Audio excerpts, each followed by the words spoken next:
following announcement has been paid for by the new Howl Order. Whether the team is giving us the highest of highs or the bluest of blues, we'll cover it all here. Commanders Nightly News. I, of course, am your host, Louie T. Thank you for joining me. Let's get to tonight's lead story. So we've talked about the magnitude of this game. Jack Del Rio, offensive coordinator Eric Bieniemy, head coach Ron Rivera have all expressed that this is a measuring stick game. You're going to find out just how good you are in this football game. And so we know that this is going to be a big game, and not just because they said so, but because of how we feel as fans. You know, the way that this game ultimately shakes out, whether it's a, win or a loss, how that win or loss is achieved is going to go a long way in how you feel about this team moving forward.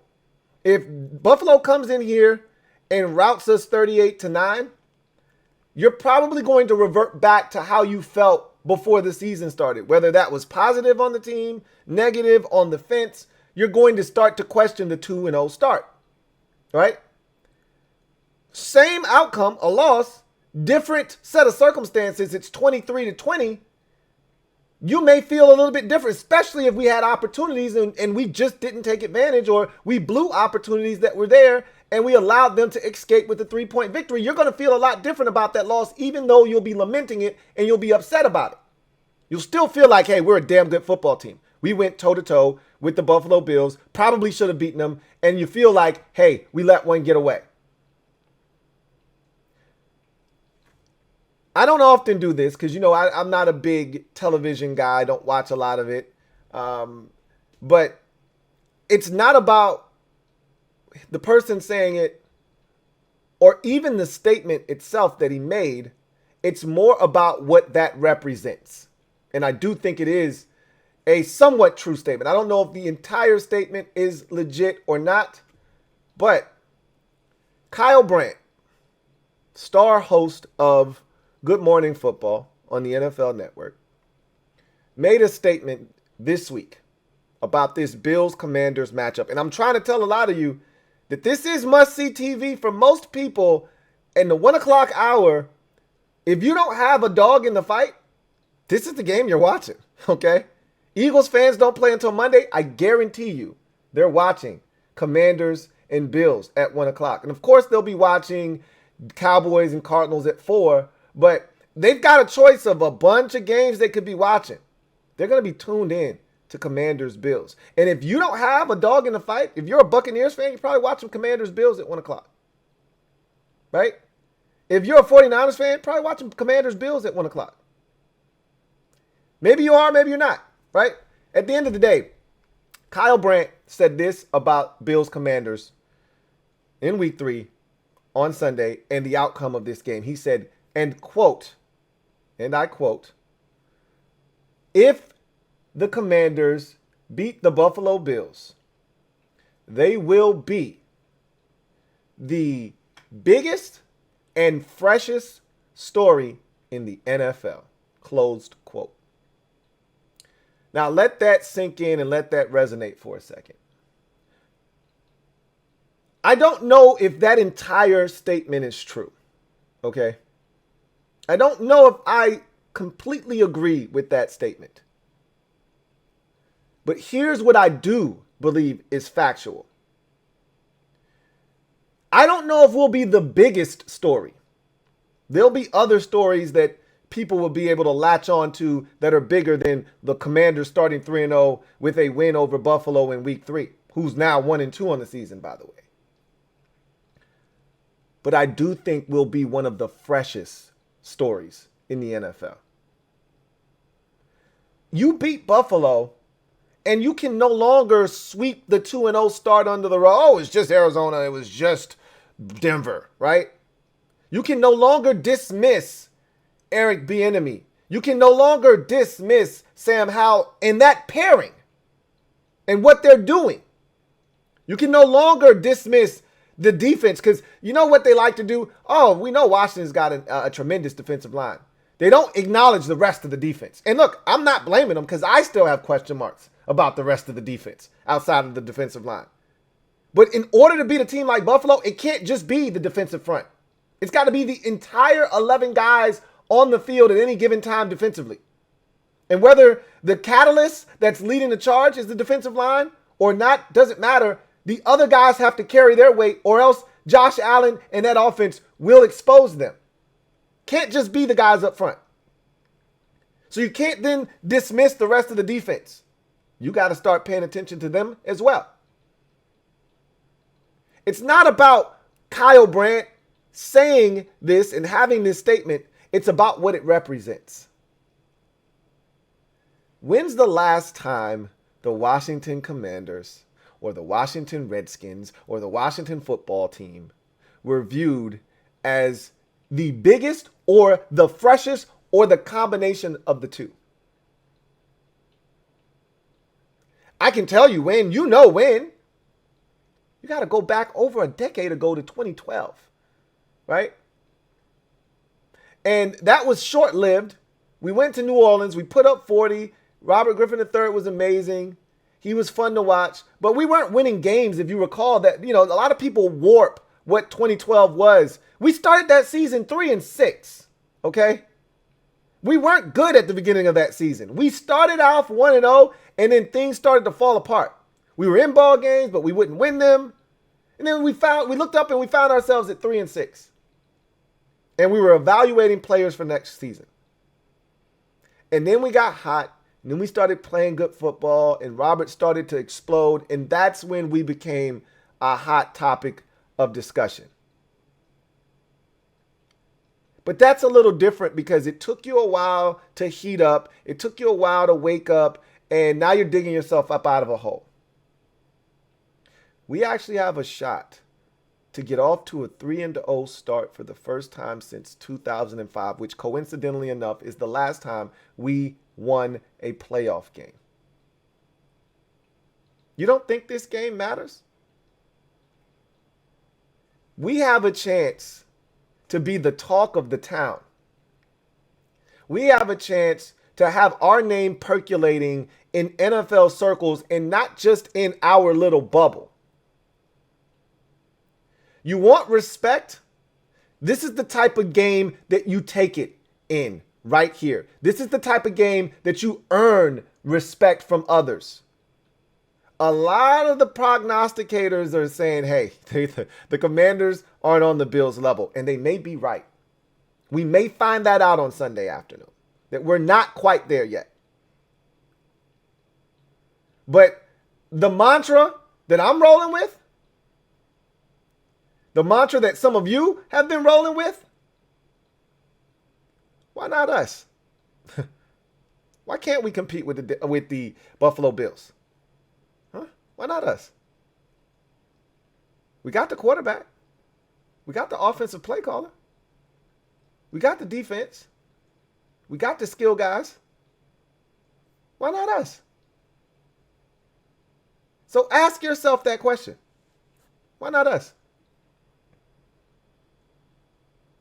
You win this game, everything changes. That's how big of a game this is. You want to kind of minimize the importance of this game. Look, the season's not over if you don't win. And if you get blown out, the season's not over, okay? We take an ass whooping here and we get blown out. The season isn't done. On to the next one. Eyes are set on Philadelphia, and I know we can beat them. However, it takes a little bit of that edge off, right? If you don't win this game. We're sharp as a damn tack if we win this game going into Philadelphia. I feel the same way about this game that I did the Minnesota game last year. We were riding high. If you remember, we were riding a 2-game winning streak going into that game. Or was it 3? I think that was a 3-game win streak. We had beaten Chicago, then we beat Green Bay, then we beat Indy, and the Vikings were red hot. They were like 7-1 on the season, and they were coming into FedEx, and the Eagles were next on the road, big spot. They were undefeated, and all we kept saying was, man, we could go into that Philadelphia game riding a 4-game heater, one of the hottest teams in the NFL. We could be that team heading into that game. And we came out and we played like we felt like we could do that, and then we blew it. This feels eerily similar. Except I'm looking for a different outcome because Taylor Heineke isn't the quarterback this time around. We're fully capable. It's a big game. And we got a chance to do the thing that we've been trying to do for a very long time. You can say it however you want. Earn it, get it, take it. However you want to phrase it, we got a chance to grab us some respect. And I've already told you, I ain't into asking or earning. I'm looking to take shit. You had a chance to offer up just a little crumb of respect. A little crumb. I wasn't asking for much. You chose disrespect. So to that I say, F your respect. I'm taking it. I don't want your handshake. I don't want your gratitude. I don't want your backhanded compliment. I'm going to take that shit from you. This is a chance to do that.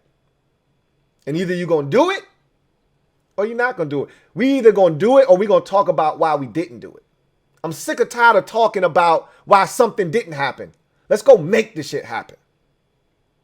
This is an opportunity. That's what this game means. We've beaten Philadelphia before. That's not going to give us the respect this game is going to give us. Why? Because Philadelphia, they're cool. Yeah, they're a Super Bowl contender. But we've climbed that mountain before, okay? We've conquered that before. While that'll get you some respect, that's still family business.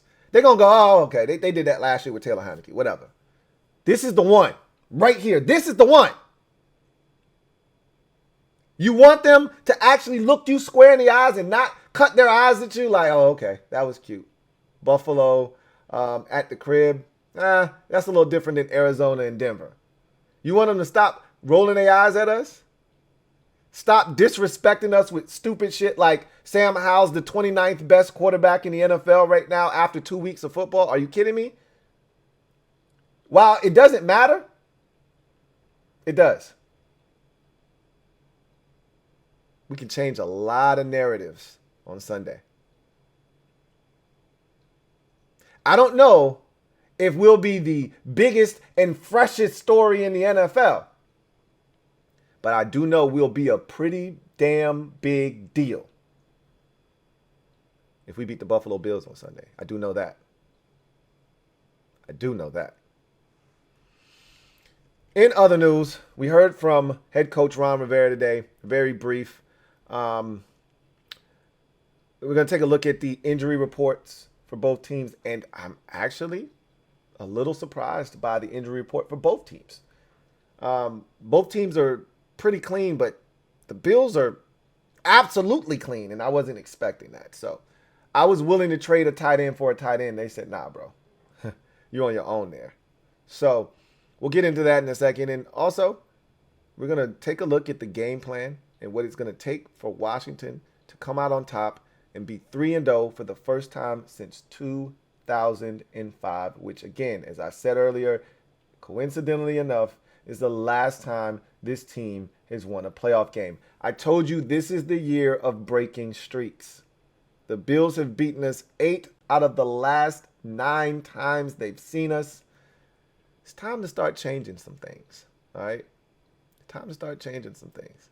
So let's get into this injury report real quick. We start with the good guys. And no real surprises here. There is something that catches my attention, and I'm pretty sure it caught yours as well. Daron Payne full. We knew he was going to be full and not be an issue. We knew Logan Thomas was going to be out. We discussed this already. We knew Quan Martin was going to be good to go. We knew Nick Gates and Brian Robinson Jr. were going to be good to go. I assumed Curtis Samuel, who was full all week long, was going to be good to go as well, and that the only player out in this game would be Logan Thomas. Now, Curtis Samuel did not practice on Friday. Friday is a glorified walkthrough, so that scares me a bit that he couldn't even be limited today. Did the hip flare up? Did something else flare up? Was it personal? You know, what was the reason he didn't practice? I don't know. It's not listed here. All it says is DMP. And he's listed as questionable, which leads me to believe that it had something to do with either his hip or one of his lower extremities. Either way, I was not expecting this. This is a bit of a curveball. Now, in the grand scheme of things, if Curtis can't go, we'll be fine. We're deep at wide receiver. We can withstand no Curtis Samuel for a game. I'm not looking for him to not be in the lineup for, a slew of games. If you're asking me whether him playing this week is worth risking him down the road, I'd say no. Sit him. We'll see him next week, and hopefully he'll be back ready to go, and we can keep the party going. But I don't know the extent of the injury. My guess is he'll play. He'll play. But Sunday's supposed to be sloppy and messy and nasty. If you've got any doubts about him, I say you hold him out. But we'll see. That's a big one. That's a curveball there. I didn't see that one coming, to be honest with you. Meanwhile, on the Bills side of things, can you get any cleaner than this? It's a lot of names up here, but as I told you earlier in the week, I said the only name that I thought had a chance to miss the game was Dawson Knox. He hadn't practiced all week with the back. And then he shows up on Friday, and he's a full participant, and he's not even listed on the injury report. None of these guys are.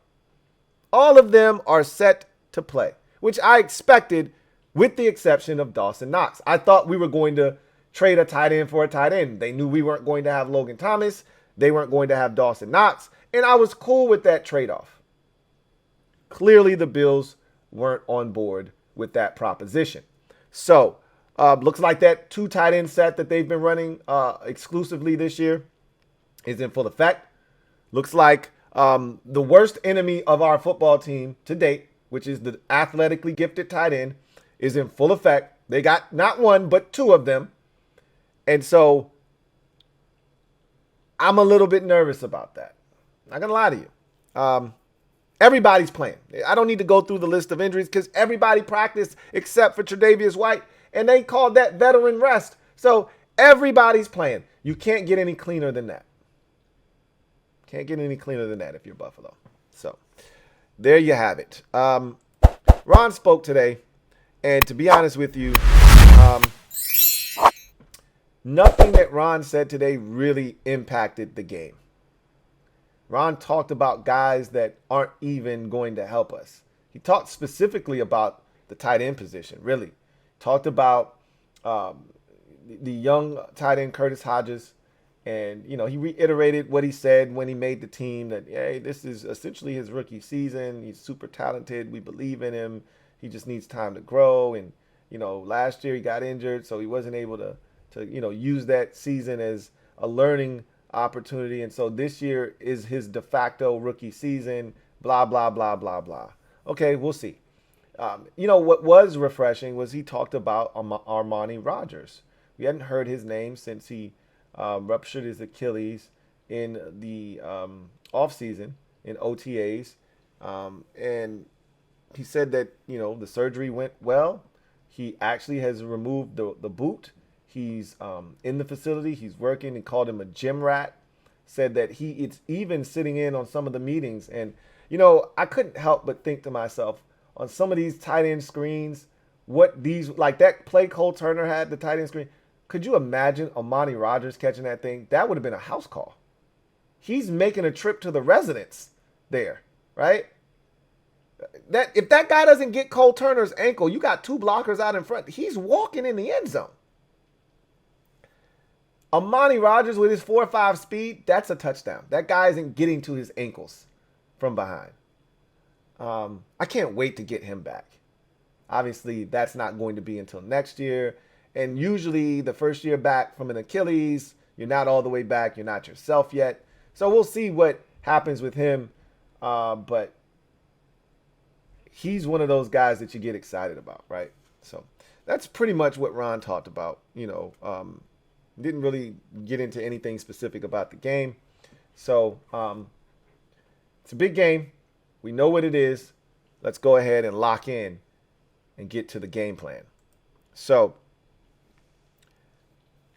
weather is going to be a factor. We thought that weather was going to be a factor in week 1. And, by all accounts, It really wasn't. There was a stretch in the third quarter where it started raining cats and dogs. It was pouring. And coincidentally enough, the heaviest downpour of the day came when Washington had the football twice. I think there were 4 total possessions in the third quarter, and each team had 2. Washington, the Cardinals got their first possession out of the way in the third quarter, drove down, got a field goal, and then the rain started to come. And Washington had to deal with it with their first possession of the second half. Arizona got it, and then I think Washington got it again and had to deal with it again. And then by Arizona's third possession of the third quarter, that's when the fumble was forced by Montez Sweat, but the rain had already stopped by then. So there was that little pocket there where it got nasty out, was wet, and we had to deal with the elements. We knew it wasn't going to rain until like 3 o'clock in week 1. So we knew there was a little bit of an opportunity for you to take advantage of some clear skies with no, wetness out on the field. I don't think there will ever be an opportunity for this game to be dry.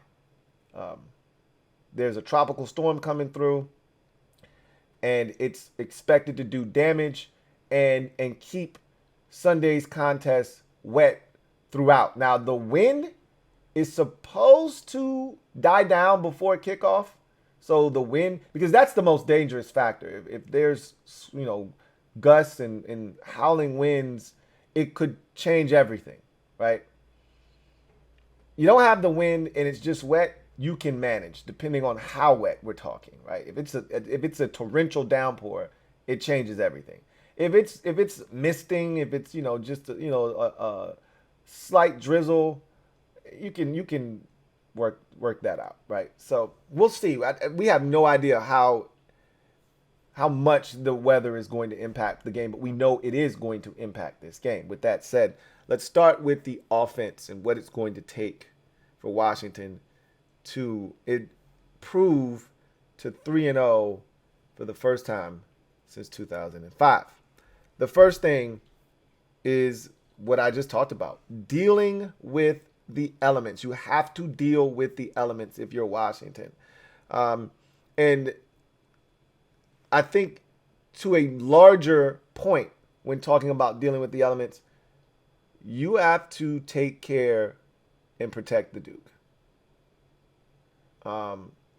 Because with, sloppy, wet conditions comes ball security issues, guys slipping. You throw a football where you think a guy's going to be, he slips coming out of his break, and now all of a sudden there's an opportunity for an interception. The cleats have to be adjusted to the right length that gives you the kind of traction that you need to be able to, not only survive but thrive in wet conditions. So dealing with the elements, is going to be huge for both teams, but specifically for us. I don't really care about what Buffalo has going on. I want them to slip coming out of a break. I want them to have ball security issues. We need those things to be cleaned up for us in this football game as we try to move to 3-0. Next key to the game, offensively for Washington. Start fast, be consistent,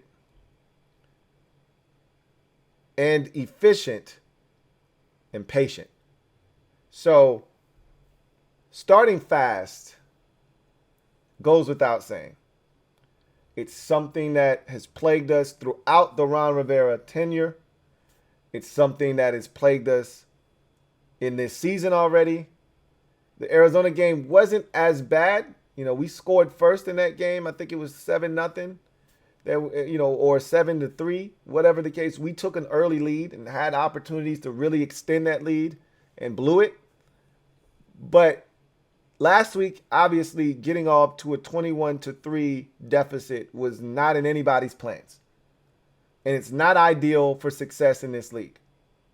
So getting off to a fast start against a much better opponent is paramount. Okay? Have to start better. Even if the game starts off 0-0 into the second quarter, that's fine.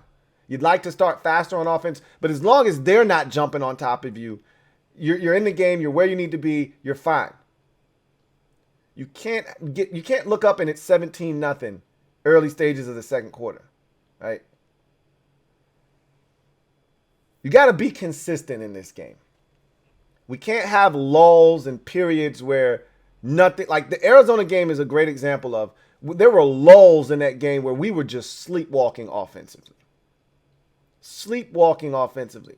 Early in the game, we were moving the football with ease. We just didn't have a ton to show for it. But we were moving the football. Penalties and turnovers and things like that negated opportunities to put more points on the scoreboard. And so you look up, it's a 7-6 ball game, and then the next thing you know, you're fumbling an opportunity away and you're down 13-7, right?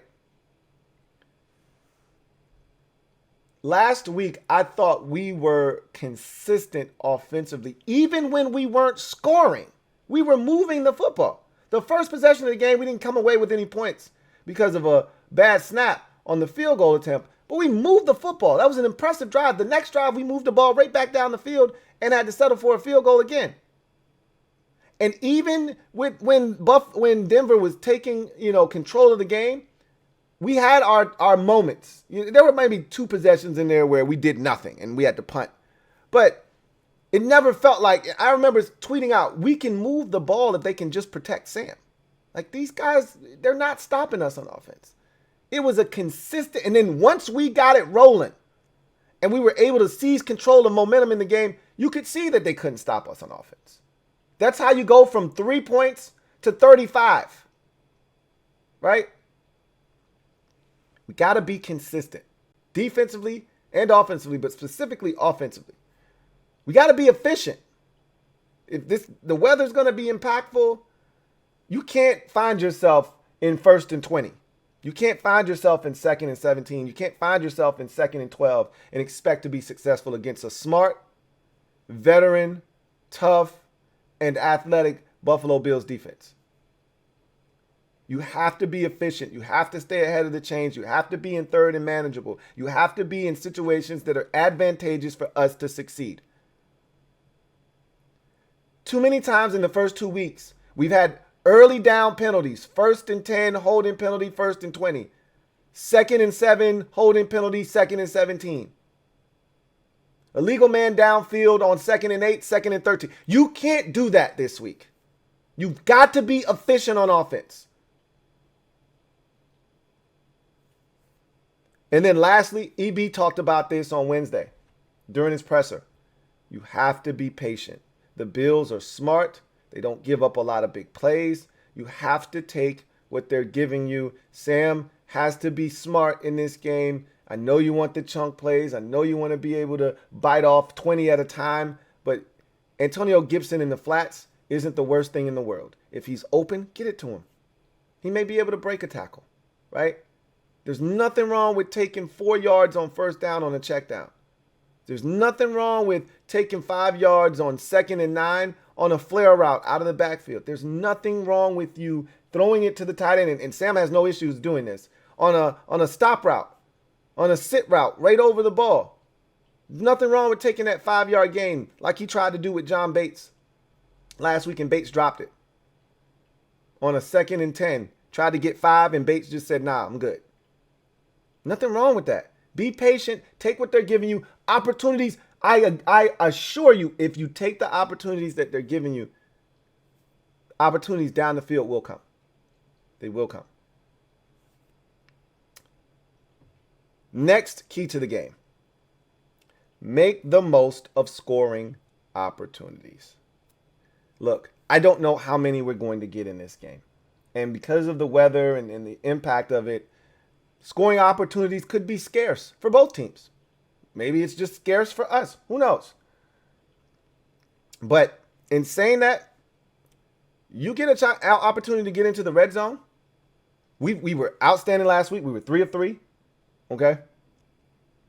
If I'm not mistaken, the week prior to that, we were 2 of 4, I think. We had 4 opportunities. Obviously, you had the fumble. And then I think one of our possessions, that's the one where we ran after the second Montez Sweat forced fumble and kicked the field goal, right? We weren't even trying to score a touchdown there. When we've tried to score a touchdown, we are 5 of 6 right now on the season. When we've tried to actually score a touchdown in the red zone, we are 5 of 6. And the one time we haven't scored, Antonio Gibson fumbled. We need to continue to be efficient in the red zone. That's how you maximize scoring opportunities. You have to make the most of scoring opportunities. And it doesn't matter in what way they come, whether it's via field goal, touchdown, we've got to put points on the scoreboard. Extra points, all of that shit matters. You're going for 2, you better get it. And then lastly, on the offensive side of the football, win the line of scrimmage battle. That's going to be huge in this game because we know we're going to have to establish the run with wet conditions, with maybe not the most ideal conditions to throw the football. The run game is going to be, I think, a big part of the outcome of this game. Whether we can stop it consistently or whether we get one going on our end, I think it's going to be huge. But not just that. The Bills don't scare me up front with their pass rush. There's no Von Miller right now, okay? The best that they've got is Gumby, okay? And we talked about that already. He's dealing with an ankle injury, but he's going to play. Leonard Floyd is the best they have as a pass rusher. Now, Jordan Phillips is a good interior pass rusher. You got to look out for him. Obviously, we know Tim Settle, and we know a lot, and Ed Oliver and some of these other guys that are on this team, but we can neutralize their pass rush. And there are other ways to do that. Obviously, as we showed last week, there's the screen game. There's the quick game. There's ways to get their timing and rhythm off as a team trying to rush the quarterback. But whatever happens, we've got to control the line of scrimmage.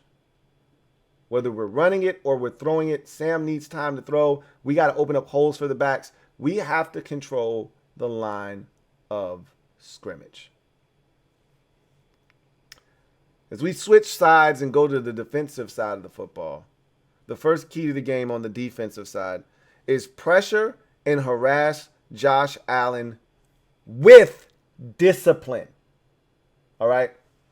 It's not just good enough to harass and pressure Josh Allen, because if you don't do it with discipline, he'll just find an escape route and he'll hurt you. He'll break your back. You have to rush as one. You have to retrace your steps if you go up the field. You have to keep him in that cup. You got to be fundamentally sound in your rush lane integrity. You can't allow him to sit back there all day. He'll pick you apart. But you can't be so reckless in trying to get to him that you open up rush lanes that allow him to hurt you, not only with his legs, but with the ability to extend with his legs. That's what hurt us last time. Guys were flying up the field, he would outflank us, or guys would come down inside too far, he would outflank us, or guys would come up the field and he would take that C gap and he'd take the hell off and extend. That's how he found Dawson Knox for the first touchdown of the game. That's how he hurt us. When they beat us 43-21 2 years ago, that's how he did it. Hurting us outside of the pocket. We weren't disciplined enough. That's got to be one of the biggest keys to beating Buffalo, is containing Josh Allen and keeping him in the pocket and harassing him when he's there. If you can do that, we will win this game.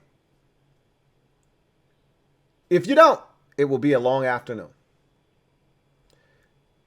We said this on offense. I'm saying it on defense. The next key to the game, control the line of scrimmage. Buffalo wants to run the football. They're a different team this year. Their mindset has changed. Last year, they rarely ran the football. They didn't even care about running the football. This year, they drafted tight end in the first round. They're going with 12 personnel, a ton more.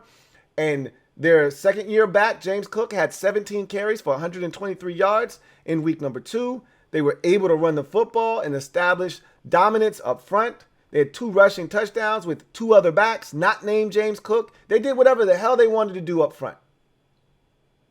That can't happen against us. We have to establish the line of scrimmage. We have to establish dominance. We have to establish that you will not, I repeat, not do what you did last week. It should look more like week 1 against the Jets, because we have that kind of defensive front. But ours is better. And I'll take it a step further. Their offensive line is a lot like ours. The difference is they don't have the D-line that we have to take advantage of the offensive line. Our offensive lines look very similar. Spencer Brown is their right tackle. They don't love Spencer Brown. You can beat Spencer Brown. I've watched him get his ass kicked all season long. That Jets game, he was a turnstile. Their left tackle, he's solid. He can be beat, though. Just like our left tackle. He's solid, but he can be beat, though. There are opportunities for us to get after Josh Allen, but we got to be smart and disciplined. And there's opportunities for us to absolutely slam the door on their run game. But if we don't, this guy has speed to make us pay. We have to corral James Cook. We have to rally to the football. We have to control the line of scrimmage. Next key on D. Limit explosives, and you have to be efficient in the red zone defensively. We got to be red zone efficient defensively. So Buffalo is too talented of a football team to not get into the end zone. They're going to find the red zone, rather. They don't have to find the end zone, but they're going to find the red zone. You're not going to go an entire game without Buffalo touching your 20-yard line at some point and in, okay? What you do once they touch those blades of grass are what's ultimately going to help decide the outcome of this game. We have to make sure that, again, I always set the bar at 50% or less in the red zone. That's always the goal for me. 50% or less. Anything higher than 50%, you didn't do a good enough job. If they get there 4 times and they score 2 touchdowns, you can win the football game with that. If they get there 6 times, you didn't play good enough defense. There's too many damn times they reached your red zone. If they get in the red zone 5 times, that's too damn much. But if they go 2 or 5, you can win with that.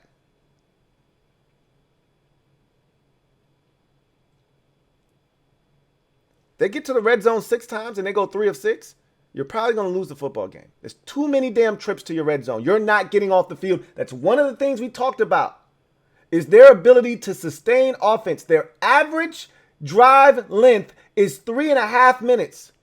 That's 3rd best in the NFL.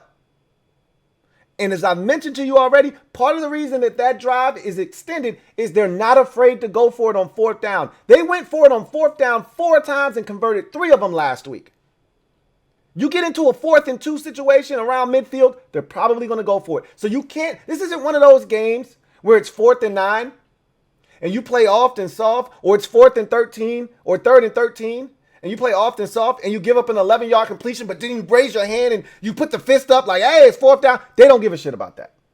It's 4th and 2 now. We're going for it. And we got Josh Allen. We feel damn good about it, too. If it's 3rd and 9, you can't give them an inch. You want them to punt? It needs to be 4th and 9. It needs to be 4th and 6. It can't be 4th and 1 or 4th and 2 or even 4th and 3. They'll get ballsy and they'll go for it. That's how they sustain drives. If it doesn't work on 3rd down, we always have 4th down. We're going to have to limit the explosives. Make them earn it. Make them earn everything they get, because as we saw in week 1, Josh Allen isn't afraid to turn it over. But if you don't give him the opportunity to do that, when we played him up in Buffalo 2 years ago, we saw how many times he gave us opportunities. Kendall Fuller, we roared back after trailing 21-0 in that game. It was 21-14 and Kendall Fuller had a pick in his hands and he dropped it. You got to make Josh Allen earn everything he gets, because he is so volatile. He's such a dynamic playmaker, but he's so volatile that anything can happen, including a turnover. The more snaps you make him take to score, the more opportunities you have to maybe force him into a mistake. Can't be giving up the big plays we gave up last week. Inexcusable. Cannot happen this week. Limit explosives and be efficient in the red zone defensively. And then lastly, Tackle and take advantage of opportunities. Again, a wet game, less than ideal conditions. The Bills are one of these teams that love to throw the ball underneath, whether it's to their backs or to their receivers, especially Stephon Diggs underneath slants and shallow crosses. Tackle, tackle, tackle. You do not want to be hurt by a couple of missed tackles and all of a sudden what should have been a 4-yard gain is a 44-yard gain. That's not the type of time that we should be on. Tackling has to be of the utmost importance in this game, with the conditions being what they're going to be. Which means bring friends to the party. We saw in week 1 against the Jets, Josh Allen give the Jets numerous opportunities to turn him over. And you know what they did? They took advantage of every single one of those opportunities, and that's why they won the game. They picked him off 3 times. He fumbled. They picked that up. They forced the issue, and he gave them opportunities, and they took those opportunities, and they ran with them. You have to take advantage of opportunities. 2 weeks in a row, we've had opportunities that we've left out on the field. That cannot happen against Buffalo. You don't get more opportunities against teams like Buffalo. You don't get to have another chance. We got lucky against Buffalo. Defoe drops a pick, and a play or two later, you got Emmanuel Forbes getting an opportunity for a pick. That generally doesn't happen against good teams. The bad teams will give you ample opportunities to make up for a missed opportunity, to make amends for not picking a pass up. Not against the good teams. They get away with something, you might not get another chance. Don't let them get away with anything. Ball's batted in the air. We got a chance to pick it off. Pick it off, right? Ball's on the ground. We got a chance to recover it. Recover it. You're going to have opportunity. I assure you, in this game, Josh, we're not the Raiders. Josh Allen isn't going to come into FedEx Field and go 31 of 38, okay? Or 31 of 37. He's not coming in here and throwing 87 or 83% completion percentage or 81 or whatever that number was. He's not coming in here and doing that. There'll be opportunities. The question is, will we be ready to seize those opportunities or not? We'll see. Those are the keys to the game. And with that said, let's get to my final outcome. And look, I am not confident in this prediction at all. Last week, I wasn't confident in my prediction, but you know what I said? And I went with my gut. And I said, my gut's probably going to get me in trouble here, but I'm going with it because if you want change, you have to speak change into existence. My head is like, bro, we're not winning this game. I don't know if we're ready yet. That's what my head is saying, but my gut is like, why not us? Why not us? I watch what the Jets did to them, and I say, why not us? Why can't we do that? The Jets don't have our offense. Why can't we do what they did to Josh Allen on defense? Meanwhile, scoring some points on that Bills defense. They gave up -2 yards on 9 carries to the leading rusher of the NFL a season ago, Josh Jacobs. Yep, they did that last week. But you know what they did the week before? They gave up 123 yards on 10 carries to Breece Hall. I get it. One of them was like an 83-yard run. I'm fully aware. Don't care. He had explosive runs in that game. You may not get a bunch of them, but you may get an opportunity for 1 or 2 of them. Take them. Make them.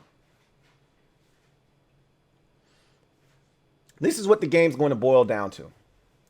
An opportunity for us to play defense in the red zone and get stops when they matter most. If we do that in this game, we're going to win this game.